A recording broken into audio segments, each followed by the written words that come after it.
Our planet is dying. The desert grows with every passing year. The world is at war. But there is hope. An object has been detected deep within the Great Banded Desert. It has been called the Jiraki object, the primary anomaly. We believe it may hold the key to our salvation. An expedition to retrieve it is being prepared.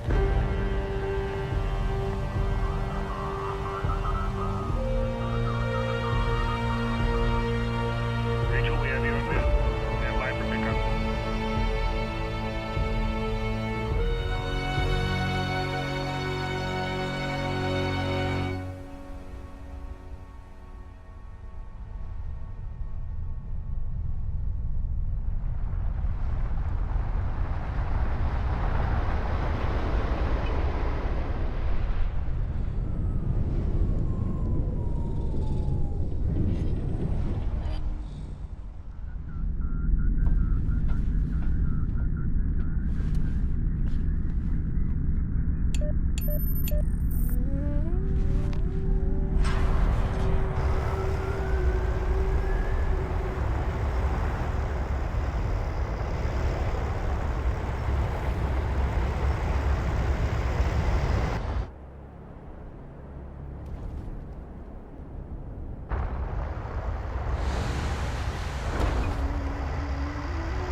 Rachel, we need that control module hooked up before we launch, and we don't have a lot of time.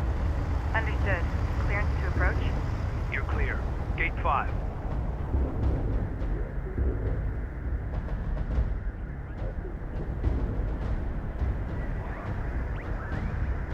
Rachel, Gaussian attacks have been launched against multiple coalition bases. The northern frontier is under attack. The launch of our expedition carrier, the Kapisi, has been accelerated.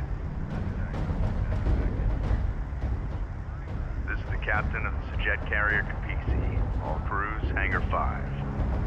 Stand by to initiate rollout sequence. Loading control module now. Stand by.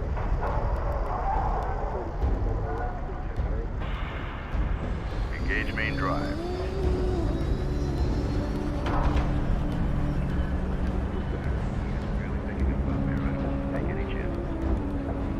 Laneway clear. All stations green. Captain has the helm. Ample clean blue on all decks. Full complement aboard. Shutter test green. Get CENTCOM up. See if they have any new reports to share on the current AO. All right. We're on top of it.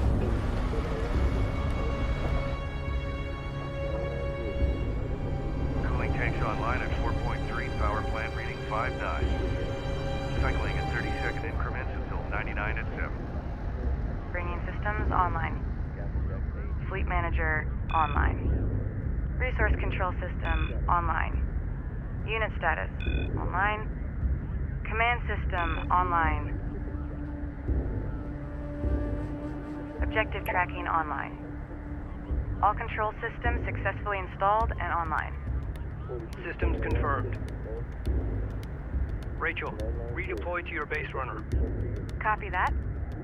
Attention all stations. This is fleet intelligence for the expedition carrier Kapisi. I will be issuing all mission objectives through this channel. Spool up. Before departure, we need to run essential tests on our key capabilities. Vehicle production, resource salvaging, and combat operations. Time is of the essence, so let's run through these quickly. Fleet operations, is your channel clear? Affirmative. I will be providing all non-critical updates on unit production, research, resource salvaging, and all carrier systems through this channel. Copy that. Stand by to initiate production test. Operator CENTCOM, please confirm negative hostile contacts for your sector. First, deploy a salvager from the command carrier Kapisi. Alright, hello everyone, and welcome to the first mission of Deserts of Kharak. This is Epsilon Base, and we are getting ready to launch the carrier, the Kapisi. So let me blabber on a bit before we actually get underway here. As you can see, Homeworld Deserts of Kharak has gone with a colorized cutscenes with a somewhat kind of impressionistic look to them, which is really unique. You know, normally they have very black and white cutscenes, animatics, as they're often called. But I do like the colorized versions. It looks really nice. The Homeworld series composer, Paul Ruske, returns, of course, and he does the score for this game. It's excellent, as usual. So anyway, if we look around here, we see things like hangars, control towers, this big yellow thing back here. It's a lander. It's an aircraft, right? A cargo aircraft. Good copy. We zoom in here. Here's the Kapisi. We see lots of cargo containers all around here. Lots of gantry cranes, things like that. So, yeah, apparently it has a full complement aboard, and this will hopefully be a pretty smooth launch here. Now, of course, recall from the expedition guide, the launch of the Kapisi has been pushed up by several months because we are coming under attack from the Gulsian.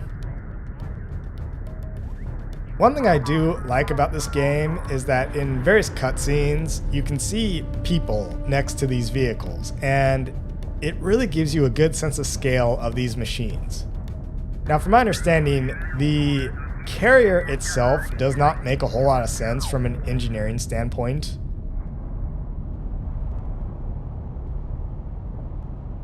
It has a length of like 568 meters, and it's like 150,000 tons or thereabouts, but you see it as treads, right? But they only appear to be on like a couple points of contact, right? 2 in the front, and it looks like 4, like 1, 2, another 2 points of contact near the stern. Given the weight, but we don't know the gravity of Kharak, but given the weight, if this was on Earth, it would probably like break in 2 under its own weight. So just in the center.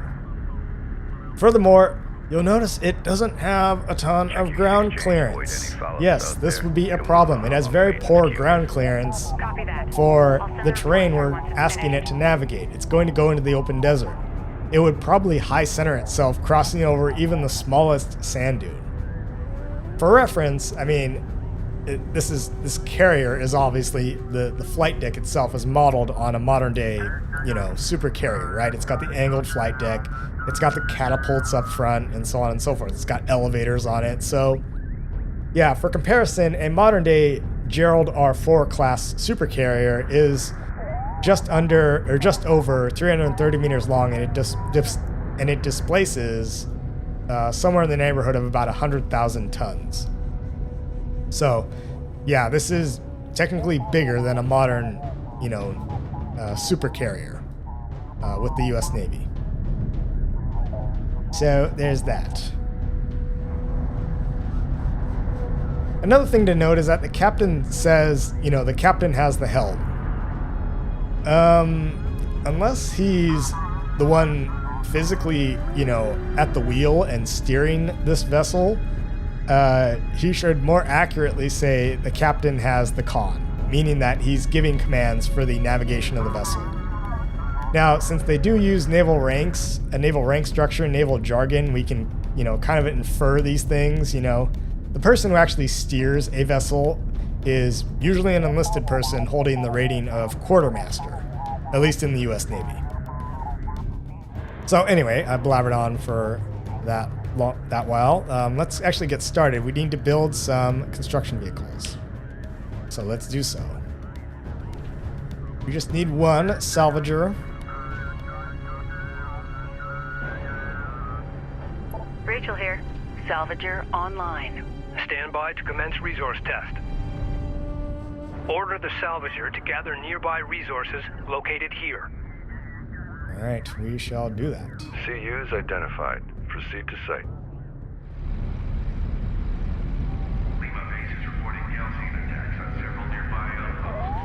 Yep, moves on its little treads. And it's gonna use its magical phase disassembler array and pick up a bunch of boxes. Rachel, the Kapisi support cruiser has suffered a mechanical failure and requires immediate repairs before departure. Use your base runner to repair the support cruiser located here. Rachel's base runner has a unique ability. It can repair other vehicles with its magical repair beam. So you'll see a lot of these base runners. They're kind of common utility vehicles. The suspension on them, it makes a lot more sense for the desert, right?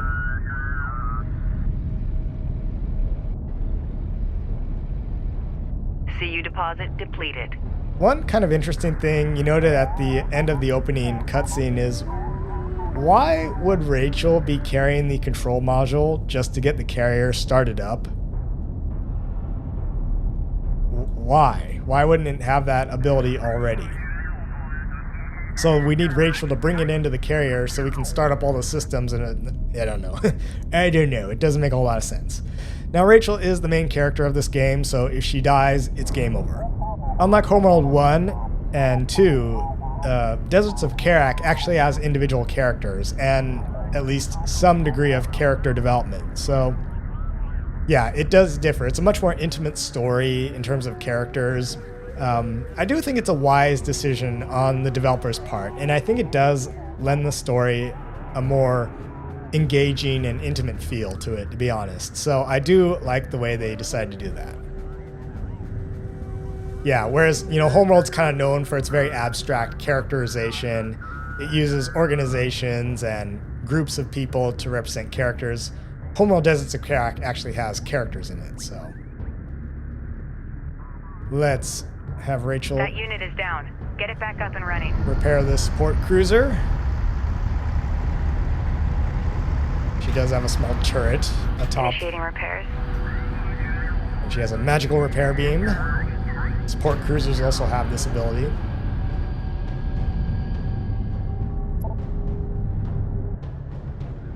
Repairs completed. Good work, Rachel. Stand by for combat test. In order to produce combat vehicles, we will need to invest time and resources in upgrading our tech. The first step is to upgrade the Kapisi's advanced manufacturing facilities. Once that is done, we will be able to build light attack vehicles. Carrier here. Alright, so we need to upgrade engineering for light attack vehicle fabrication. We shall do that.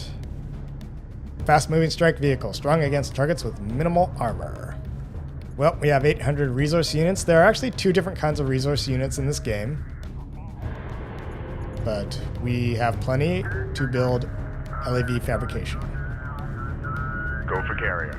Research completed. Light attack vehicle fabrication now online. Alright, so we need to produce 3 light attack Produce vehicles. 3 light attack vehicles from the Kapisi. Yes, that's just what I said. Thank you, Nathan.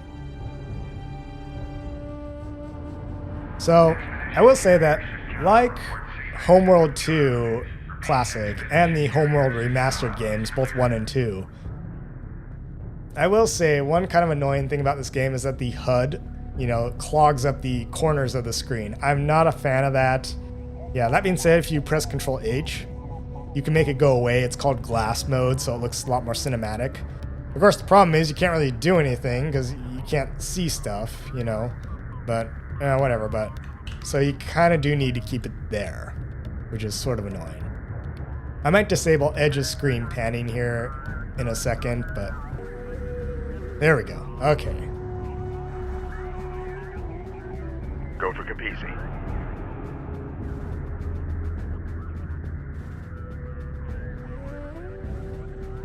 So, much like Homeworld 1, this first mission is really just a tutorial to get you acquainted with the controls of the game. Another thing to notice is that if you leave units idling long enough, you'll start to hear idle radio chatter. So, for example, one of them might be broadcasting on the wrong channel or something, and, they'll say, you're on the wrong channel or whatever, right? The idle radio chatter in this game is a really nice touch, and I think it adds a lot more life to the units of the game. In the original Homeworld 1, if you left units in combat long enough without orders, then they would start getting kind of angry with you. They would say like, we're getting our asses kicked here, fleet, or where are those orders, goddammit? So, yeah, that could happen in Homeworld 1. But it kind of, just repeats and repeats and repeats after a while. So, but in this game, there is more randomized idle radio chatter.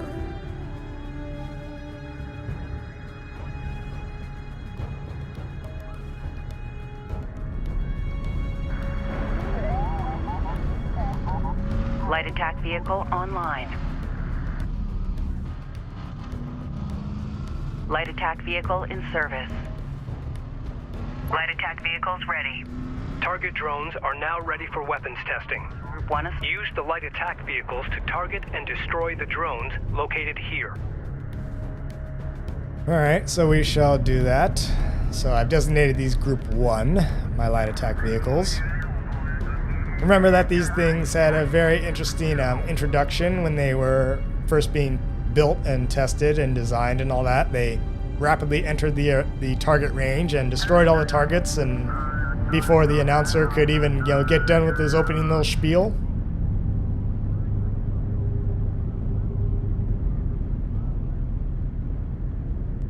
Let's blow some stuff up. Move to intercept. Go get 'em.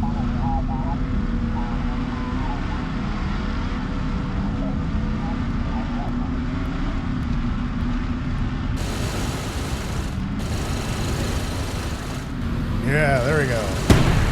Slay that dragon!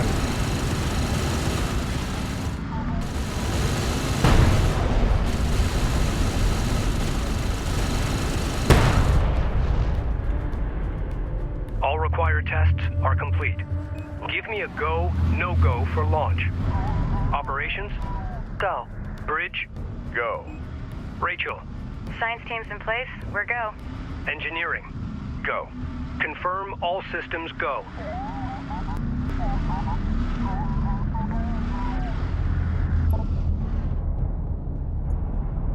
Jet carrier Kapisi.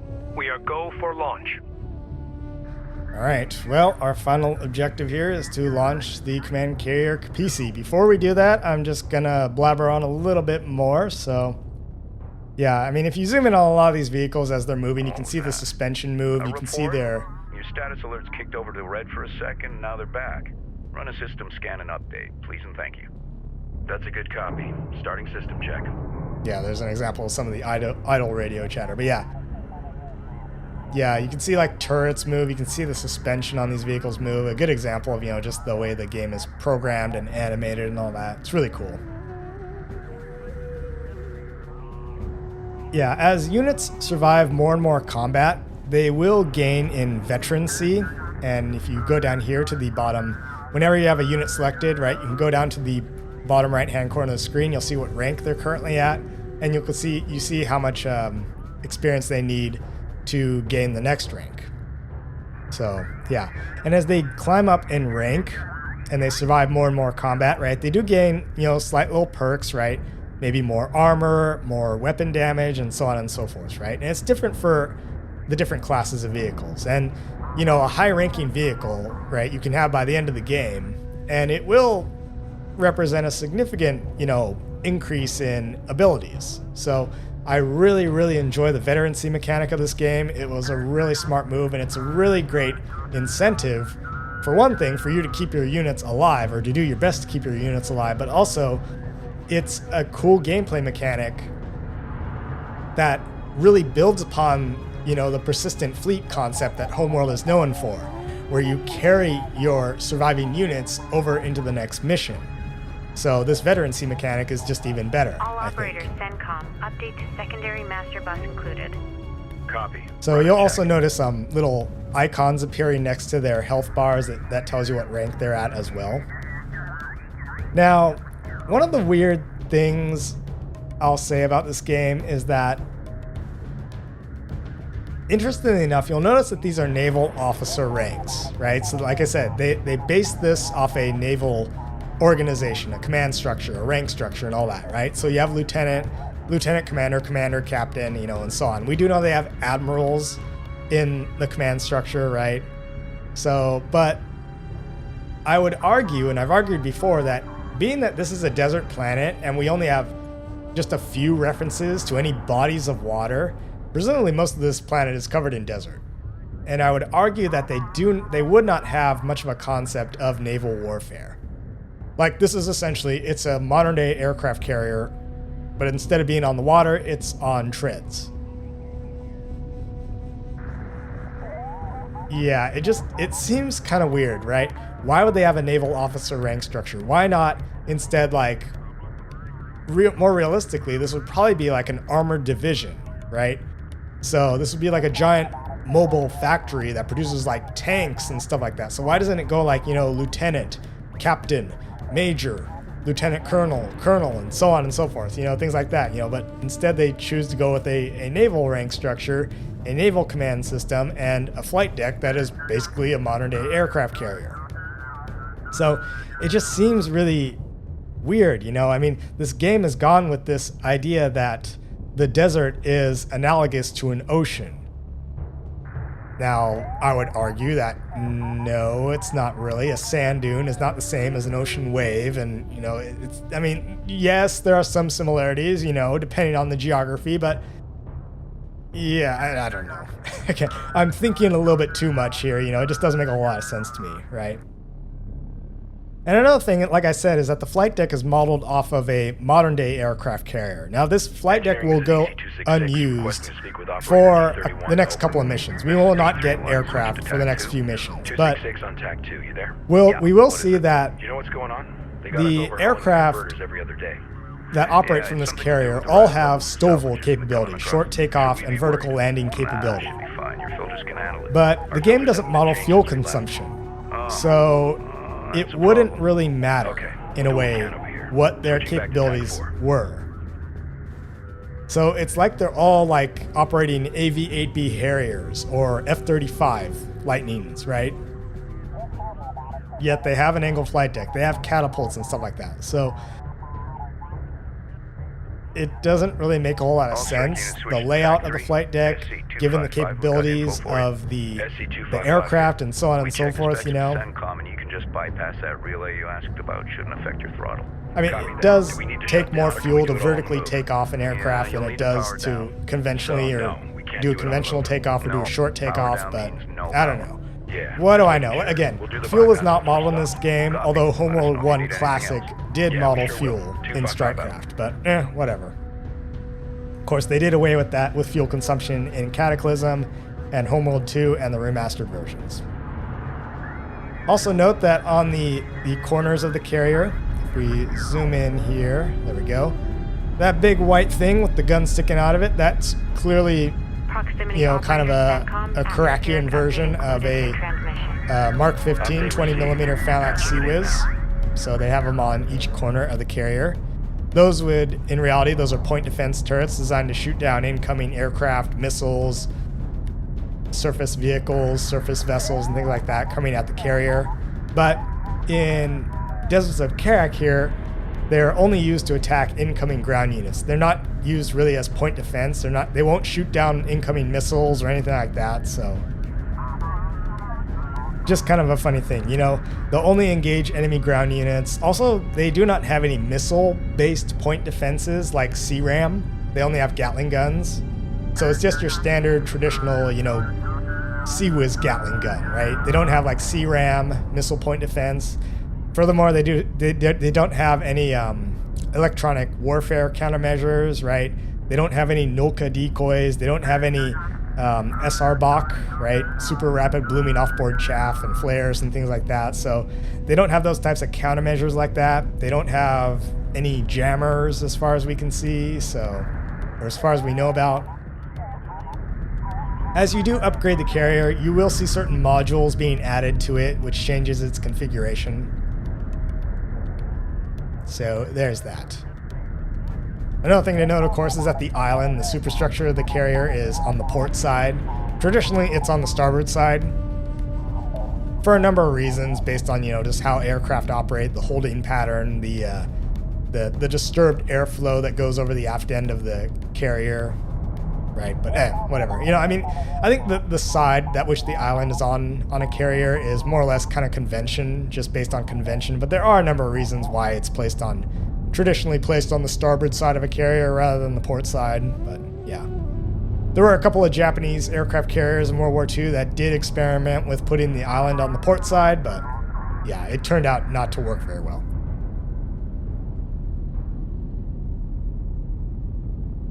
So, anyway, my big long-winded point that I'm kind of trying to make here is that a lot of the designs for the vehicles and the weapons in the Homeworld universe, the more you think about it, the more they don't really make a lot of sense, given their incredible technological capabilities in this universe. It's based off real-world technology that we have on Earth, but given what we see of their technology and their capabilities, they should have something far more advanced and efficient. This is engineering EC9. But hey, what do I know? I'm not an engineer. I'm not a naval architect or anything like that. And I'm not much of a theorist either, but I do know a little something about naval history, so I'd like to think that I know what I'm talking about. You can read between the lines of my BS. Anyway. Checking to see if it could be Gaussian related. Over. So, Copy that. let's get going and launch the Kapisi. Off we go into the desert.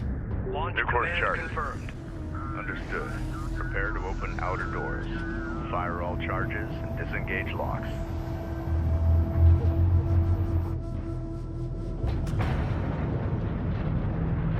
Outer doors opening. Mass ratio in line. Tracking solid. Doors at 50%. Looking good. Bring engines to speed and move out.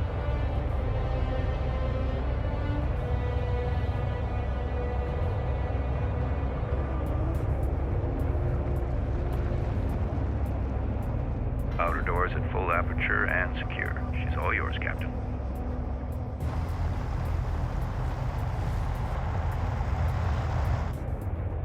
All stations, this is your captain.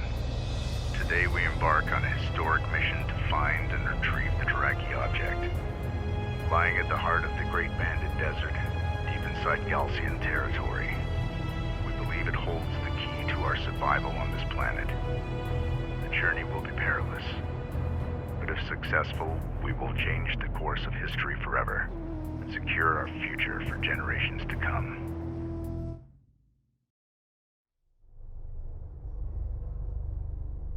Personal log, Science Officer Rachel Sajet, Expedition Carrier Kapisi. We've launched 3 months ahead of schedule and just in time. The Gaussian threat was far greater than we had anticipated. As the lead scientist on this expedition, I'm more convinced than ever that my brother was right. That what lies out there amongst the dunes holds the key to our survival on this planet, and possibly beyond. We have no choice now but to believe. All right, so what's good about this Deserts of Kharak is that it's far better in its storytelling than, well, most of the other Homeworld games in a way. So it gives you a kind of a debrief at the end of each mission. So incident report, Expedition Carrier Kapisi away. No contact with Gaussian forces. Confirm rendezvous order with Lander 607 at the Boneyard for receipt of sensors module. And it gives the current status of the fleet. Temperature is 30 degrees Celsius, which is fairly warm, I'll say. But yeah, distance primary anomaly is 6.68 something meters? Megameter? I don't know. Whatever. Yeah. We have 7 vehicles total, 3 strike vehicles and 4 support vehicles, and 300 CUs. So systems are online at 60%, total power of 2, and we have 700 something rather of fuel and 21.4 something rather of water. All right, let's continue on, shall we?